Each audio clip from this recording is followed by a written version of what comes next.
سوال یہ پوچھا گیا ہے کہ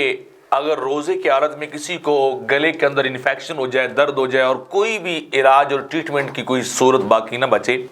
تو کیا انسان غرارہ کر سکتا ہے؟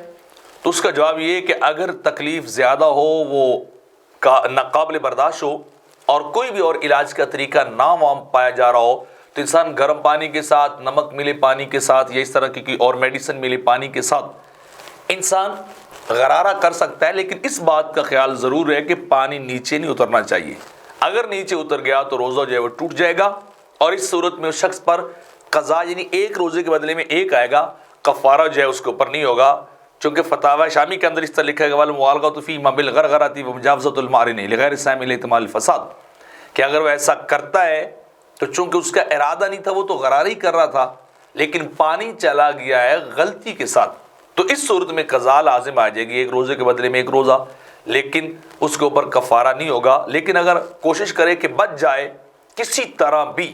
کہ کوئی اور میڈیسن یا طریقہ جو ہے وہ لے لے تاکہ روزے کے جو ٹوٹنے کا احتمال ہو اس سے بھی انسان بچ جائے۔